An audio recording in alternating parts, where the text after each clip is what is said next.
Hello, everyone, and welcome to our weekly discussion series that's hosted by the Chaldean Cultural Center in collaboration with U of M Detroit Center, Unique Voices in Films, and CMN TV.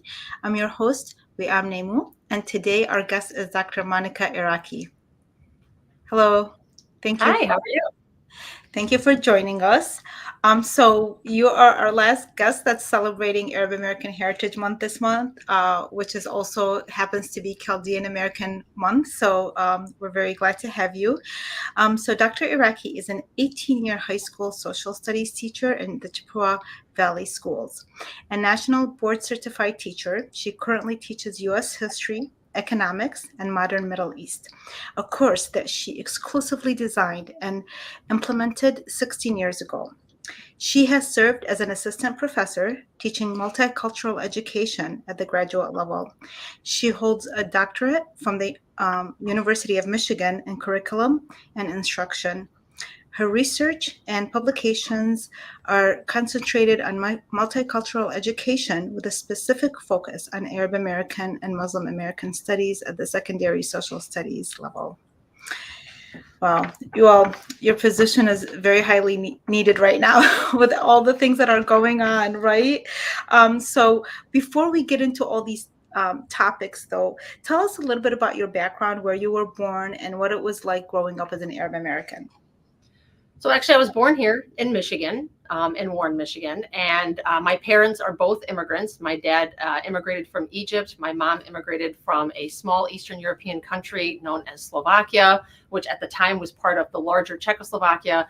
So my upbringing was really unique because both of my parents were coming from different countries, from different backgrounds and different cultures, different continents, and then met in Detroit and ended up getting married and starting a family here. So I grew up in a home that was very multilingual, multicultural, multi-religious. So that was part of our upbringing. And because both of my parents were the only ones who immigrated from their families, we really were almost on an island. I didn't have relatives, extended family members, aunts, uncles, cousins that were here. So going back to my parents' countries, home countries, was a really important part of our upbringing. So we spent almost every summer going back to Slovakia, going back to Egypt, and spending the summers there with our relatives. And that was a really cool experience for us to be able to have. That was really where I got to see my parents' childhood homes. I got to spend time with my family to really be immersed in each of their cultures and each of the things that they grew up with. And there are a lot of happy memories and, some painful memories, but that really was the first major exposure to our culture that I had. And so those summers are always very cherished memories for me. So I gotta ask you, your last name, Eraqi, is it Eraqi? I mean, that's what it sounds like. What's the origin of your name? So our last name is Eraqi, but our family origin is actually Egyptian. So my dad was born and raised in Egypt, but the last name and how we get the last name is still something that I've been trying to research through our family genealogy, which is not easy to do in the Middle East, but it's something that I've been looking to kind of get a better understanding of. Yeah, that's very fascinating. I love these kind of things to see, like, what are our backgrounds and what roots, what do you have to do with Iraq that it's somehow part of your name. So that's interesting. Exactly. How did you get involved in social studies as a social studies teacher? What led you to that profession? I think my parents had a large part of that, really. And I don't even think they realized the role that they played in really developing this passion for social studies for me. Traveling as often and as frequently as we did, just out of necessity to be able to visit our family, was really a strong part of that. Going back and looking at my parents being able to retell the history that they lived through, the examples that they were able to give me, that was really a big part of it. And then when I came back to the States and was going to school here during the normal school year, that's when these topics would be brought up in our social studies classes. And I really was excited to be able to share what my family had experienced, what my parents had experienced, that the fact that I got to go there and see these things firsthand, whether it was talking about being at the pyramids and seeing the pyramids and talking about them, or my mom's experiences in Eastern Europe trying to break away from communism. All of these things were really important that I felt now for the first time in the curriculum, I got to contribute to it. And so I think that really built up that passion for history and social studies for me. So did they easily share their stories? I know, like in my case, my dad was more interested in sharing the stories. My mom, I think later I learned when I was older that there was, she'd undergone too much trauma, and there was, so she really didn't like to share stories, and everything was like, oh, let's just forget about that. And I had to get our stories oftentimes from someone else because I could see her resistance. Yeah. How were your parents? I know that you're in the school, right? So right now, is that the bell going on? Yes, we'll just say. Yeah, you're a hard worker. So were they both the kind that shared these stories willingly? And also, had they both experienced hardship from the periods that they came from, like the time frame that For they sure, some were stories back are then? easier for them to tell than other stories. What I think when we would go back and we were actually standing in the same spot where some of these events took place, I think that would make them relive it, and that could sometimes make it more painful. But in other instances, I feel like them telling the story was very therapeutic for them. It helped them to cope with it, and it helped them to heal from some of the things that they experienced. And I think they were really proud to be able to stand at some of these spots with me and be able to share these things. We would go to cemeteries and visit deceased family members and loved ones. And that's not something that everybody can do, is to be able to go to the cemetery and pray at the graves of your ancestors.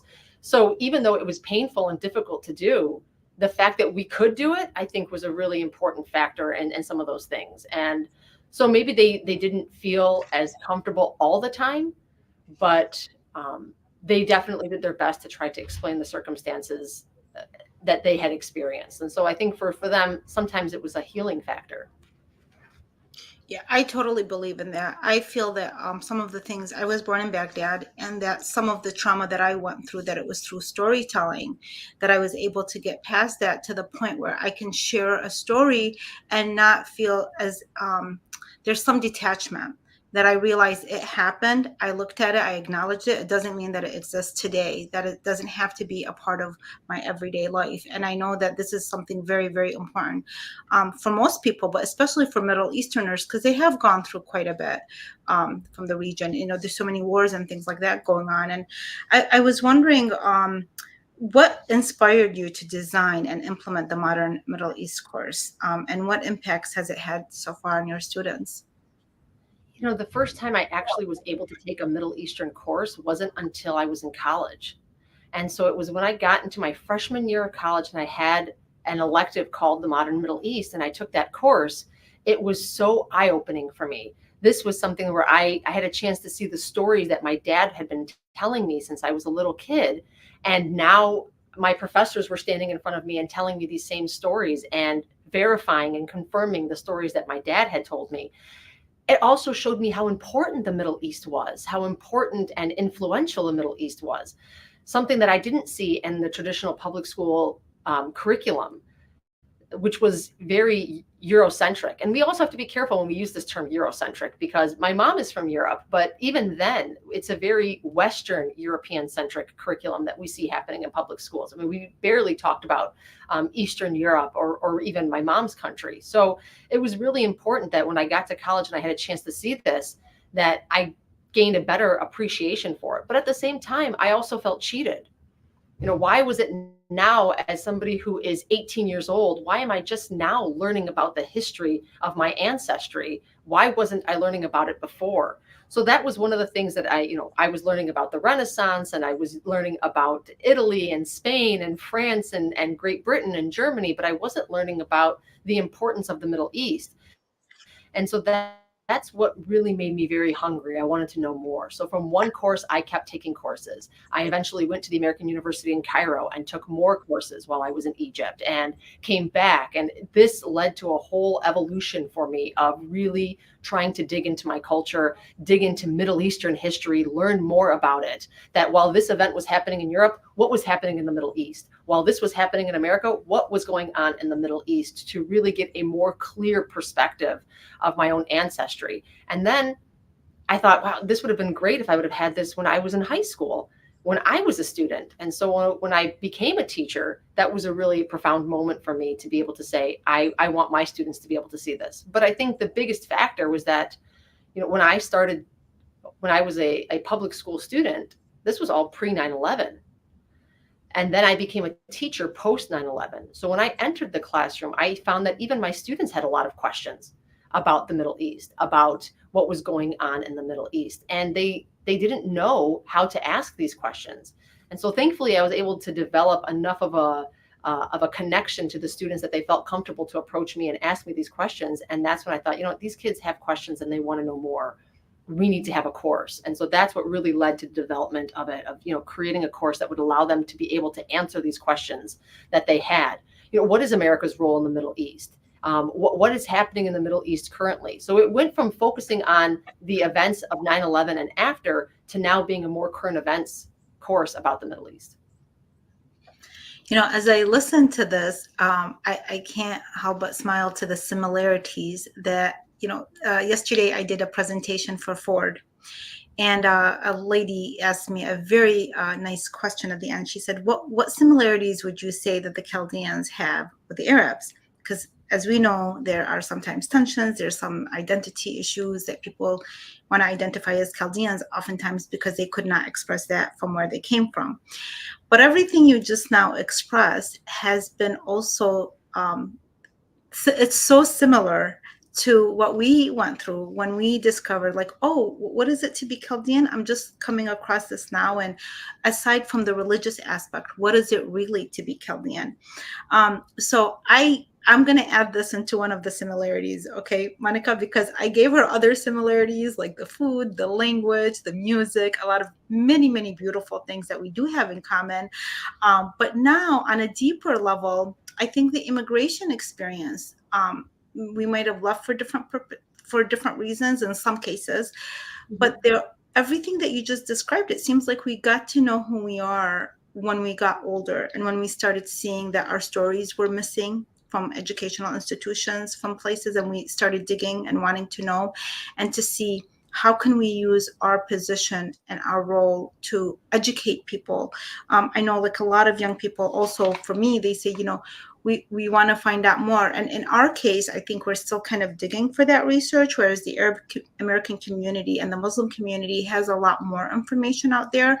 But at the end of the day, there's that same sense that you want to connect and you want to know.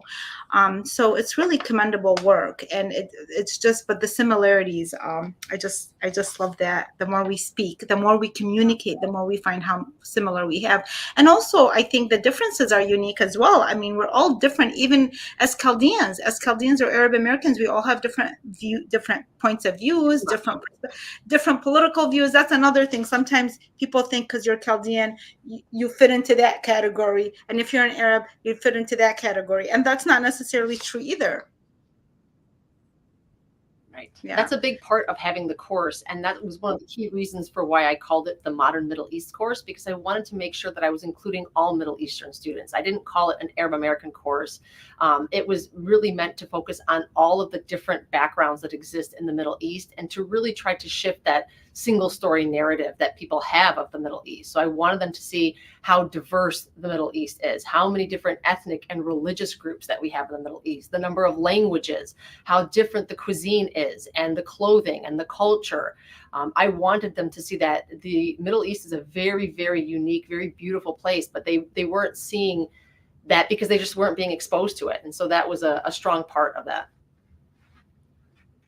So I think this answers part of the next question I was going to ask you, is that, what are some of the key findings or themes that you have that has emerged from your work? Do you find that that's part of it, is bringing awareness to the diversity of the Middle East? And what are some of the other factors as well? For sure, I noticed a lot throughout my research. I did different layers of research in terms of analyzing the actual social studies curriculum at the secondary level. I did a nationwide survey of social studies teachers, and I actually analyzed textbooks by the 5 major textbook publishing companies to really look at when are Arabs, Muslims, Middle Easterners mentioned or included. And what was really disheartening to find was that it was usually only during times of conflict or violence. So we would find the Middle East being being mentioned during the Crusades, during the 1970s oil embargo, the Iran hostage crisis, Persian Gulf, 9/11. These were really the only times that we saw the Middle East being included in the curriculum. And so, of course, if you are a student going through the K through 12 curriculum through public education, this leaves you with a very bitter taste that the only time you're being exposed to the Middle East is in connection with violence or with conflict. And that's definitely not been our history within the Middle East. There have been so many major accomplishments, so many positive contributions, not just in the Middle East, but by Middle Eastern Americans in the United States. And students were not getting that either in the curriculum or they weren't getting it in textbooks. And it only added to what they were seeing in the media, which was, again, a continuation of this single story narrative. So that was the first really disheartening sign of things that I noticed through the research. But that was a key aspect, I would say, that really helped to push. I want to add on to something about that because, again, yesterday when I was giving the presentation, I brought up, we were talking about this, and I felt that there's such a beautiful side to the Arab world, to the Middle East, and there's so much diversity. And I think part of what is going on as well is partly our fault, to be honest with you. And I'm talking just from Middle Easterners in general, and that we don't give enough value to storytelling. We don't nurture that. So what you are doing and what you're trying to bring the light on, and how you just even talked about the healing that happens when you share stories. I don't think we do enough of a good job doing that. We have an amazing, when I was doing the feature film Pomegranate, we had an amazing list of talented people that we couldn't choose from. We were like, oh my God, where did all these people come from? Because I have not seen them really anywhere the way they deserve to be seen. And I know that that has been my experience as well, that there's a lack of support in that area, but it's an important part because this is where when we would have the opportunity to showcase our stories, there's hardly any room in there because the other stories are taking over. So I think from my perspective, just looking within, is that we could do a better job with that if the opportunity comes up. Oh yeah, and it definitely those opportunities do appear for us in the curriculum. Yeah, and now that we're talking about the media and all these things happening right now, I wanted to get what is your perspective with regards to the protests that are happening in the colleges, and what is your perspective on that, and what advice would you give students that are involved in it, given your expertise and your wisdom in the Middle Eastern community? What we have, seen time and time again, as somebody who's a history teacher, is that we see students being on the forefront of these major events that are taking place internationally.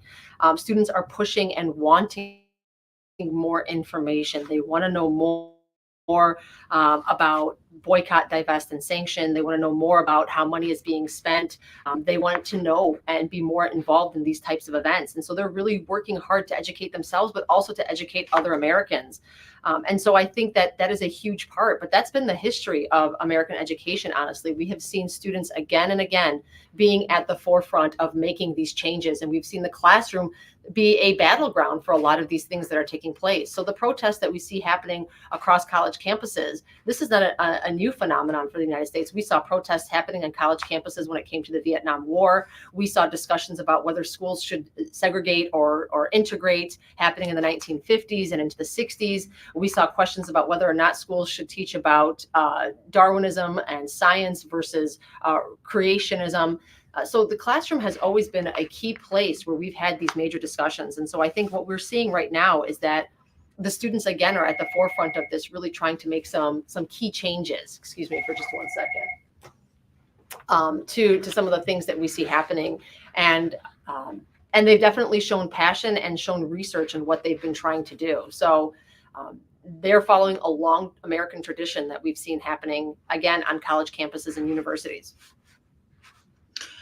But There are in some cases where the Jewish community feels like they're under attack because of the way things are happening. And I gotta tell you about something that happened last week that was just very inspiring and very meaningful for us as in our community. So the Iraqi Prime Minister came to the Chaldean Cultural Center, and he walked through the museum, and I met him. Wonderful man, very humble, and he gave a beautiful speech that recognized what had taken place in Iraq, given that Iraq Chaldeans as an indigenous people, given their long history of their faith, and given the genocide that had taken place over there, actually over the years, but he was focused on the 2014 genocide. And, it was very inspiring that he wants to start something positive and that he wants to work with all the communities, which by the time he left, once these words come out of somebody, once you feel that you've been seen for what has happened, there automatically your guard comes down, and you want to listen more, and actually you want to embrace that person and say, yeah, you know what, I want to work with you, because you've acknowledged some things that seem like they are that they are hidden under the rug, swept under the rug. So is there a way that we can find to touch the other community as well? So it's not like us versus them, versus us, because that happened a lot from where I came from. And again, that one speech that he gave dispelled that tension, dispelled some of the feelings that sometimes you don't even realize that you have. We have resistance. There's a lot of people that have their weapons up. I'm not talking physical weapons, even on a mental scale. Like, we just have this, we've gone through so much. Yeah. So I was, what is it? How can we change it to improve upon it? So I do believe that there is, I'm total believer of freedom of speech, by the way. I mean, given where I come from, we were punished for if we didn't express the right views, or actually for speaking up about anything. So I'm totally, and as a writer, so I'm totally for free speech and everything like that. But at the same time, I'm always also interested to learn and see. And I love our community. I mean, my stories focus on the Chaldean Iraqi American experience.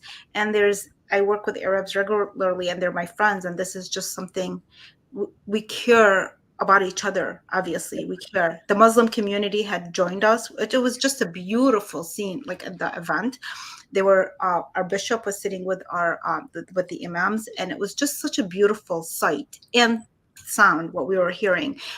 How can we improve upon some of the things that are happening so that there's more of people not feeling like one is against the other?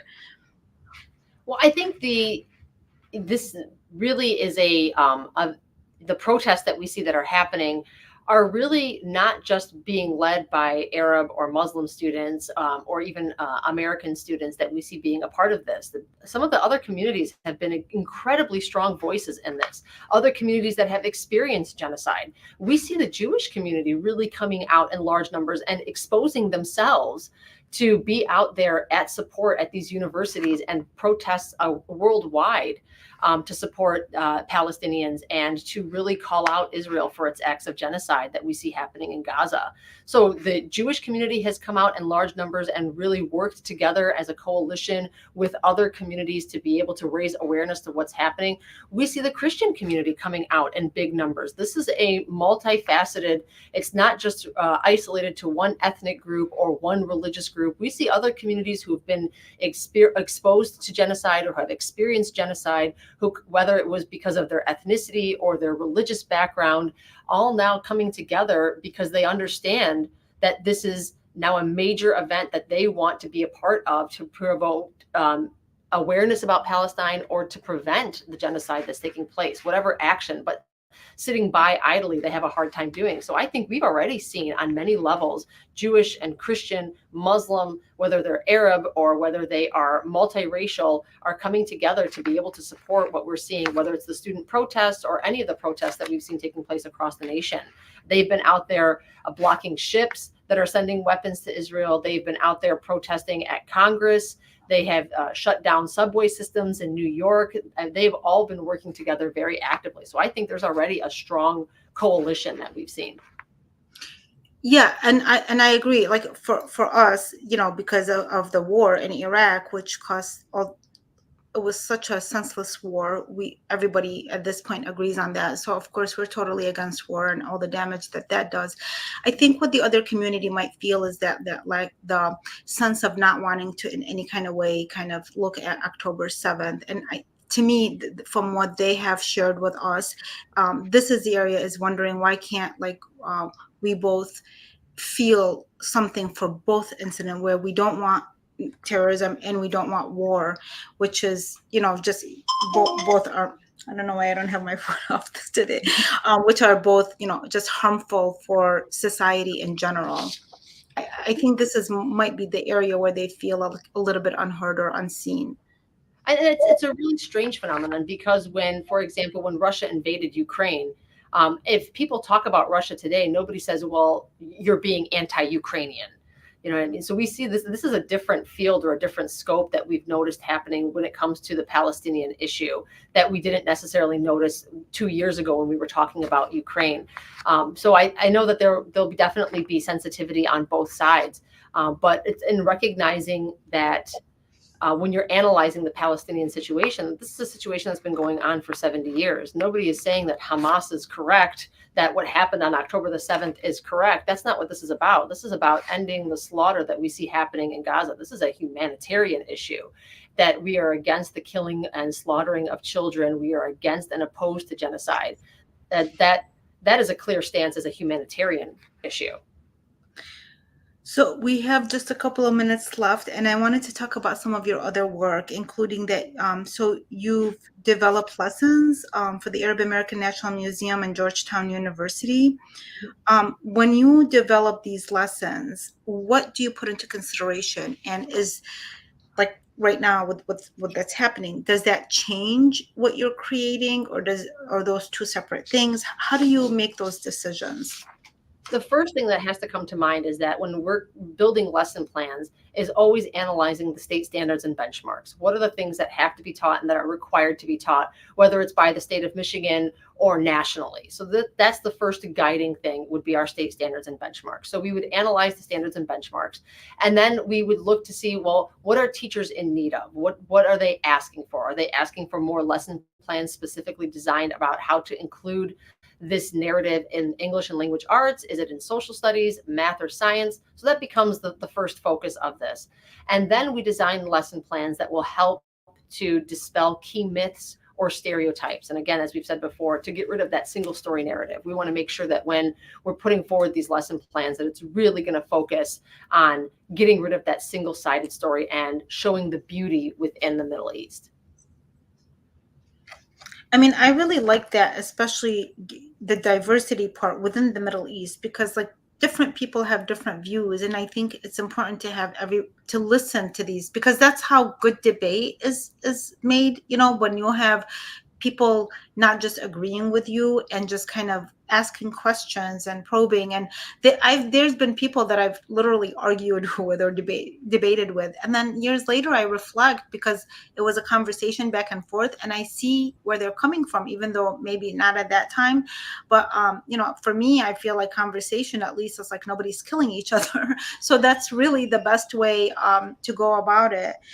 So are there any emerging trends or developments that you find promising in this area?